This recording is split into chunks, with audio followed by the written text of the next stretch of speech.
ಗಂಗಾವತಿ ರೈಲು ನಿಲ್ದಾಣಕ್ಕೆ ಅಂಜನಾದ್ರಿ ಹೆಸರು ನಾಮಕರಣಕ್ಕೆ ಒತ್ತಾಯ. ಗಂಗಾವತಿ ನಗರದ ರೈಲು ನಿಲ್ದಾಣಕ್ಕೆ ಅಂಜನಾದ್ರಿ ರೈಲ್ವೆ ನಿಲ್ದಾಣ ಅಂತ ನಾಮಕರಣ ಮಾಡುವಂತೆ ಆಗ್ರಹಿಸಿ ಸರ್ವಾಂಗೀಣ ಅಭಿವೃದ್ಧಿ ಹೋರಾಟ ಸಮಿತಿ ಕಾರ್ಯಕರ್ತರು ತಹಸೀಲ್ದಾರ್ ಕಚೇರಿ ಎದುರು ಪ್ರತಿಭಟನೆ ನಡೆಸಿ ಮನವಿ ಸಲ್ಲಿಸಿದರು. ಇನ್ನು ಸಮಿತಿ ಜಿಲ್ಲಾಧ್ಯಕ್ಷ ಬಸವರಾಜ ಮ್ಯಾಗಳಮನಿ ಮಾತನಾಡಿ, ರಾಮಾಯಣ ಕಾಲದ ಇತಿಹಾಸ ಹೊಂದಿರುವ ಗಂಗಾವತಿ ತಾಲೂಕಿನಲ್ಲಿ ಸಾಕಷ್ಟು ಪ್ರವಾಸಿ ಸ್ಥಾನಗಳನ್ನು ಕಾಣಬಹುದಾಗಿದೆ. ಅಂಜನಾದ್ರಿ ಬೆಟ್ಟ, ಶಬರಿ ಗುಹೆ, ಪಂಪಾ ಸರೋವರ ಸೇರಿದಂತೆ ಹಲವು ಪ್ರದೇಶಗಳಿವೆ. ಇಲ್ಲಿಗೆ ಸಾಕಷ್ಟು ಜನ ಭಕ್ತರು, ಪ್ರವಾಸಿಗರು ಭೇಟಿ ನೀಡುತ್ತಾರೆ ಅಂತ ಹೇಳಿದ್ರು. ಗಂಗಾವತಿ ರೈಲು ನಿಲ್ದಾಣಕ್ಕೆ ಅಂಜನಾದ್ರಿ ರೈಲ್ವೆ ನಿಲ್ದಾಣ ಅಂತ ನಾಮಕರಣ ಮಾಡಬೇಕು. ಅಲ್ಲದೆ ಗಂಗಾವತಿ ಬೆಂಗಳೂರಿಗೆ ಹೋಗುವ ರೈಲಿಗೆ ಅಂಜನಾದ್ರಿ ಎಕ್ಸ್ಪ್ರೆಸ್ ಅಂತ ನಾಮಕರಣ ಮಾಡಬೇಕು.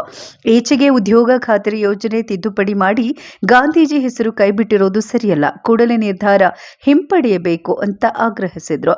ಗ್ರೇಟು ತಹಸೀಲ್ದಾರ್ ಮಹಾಂತಗೌಡ ಪಾಟೀಲ, ಸಮಿತಿ ಪದಾಧಿಕಾರಿ ರಾಘವೇಂದ್ರ ಕಡೆಬಾಗಿಲು, ದುರ್ಗೇಶ ಹೊಸಳ್ಳಿ, ಬಸವರಾಜ ನಾಯ್ಕ, ಅರವಿಂದ ಯೋಗಿ, ಮೇಘರಾಜ, ರಾಮಣ್ಣ ರುದ್ರಾಕ್ಷಿ, ಭೋಗೇಶ ಆನೆಗುಂದಿ, ಗಣೇಶ ಹನುಮೇಶ, ಖಾಟಾಪುರ, ಮಂಜುನಾಥ ಹಿರೇಮಠ ಉಪಸ್ಥಿತರಿದ್ದರು. ವರದಿ ಜ್ಞಾನಪ್ಪ ಹೆಚ್ ದ್ಯಾವಣ್ಣನವರ್, ಕೊಪ್ಪಳ ಜಿಲ್ಲಾ ವರದಿಗಾರರು.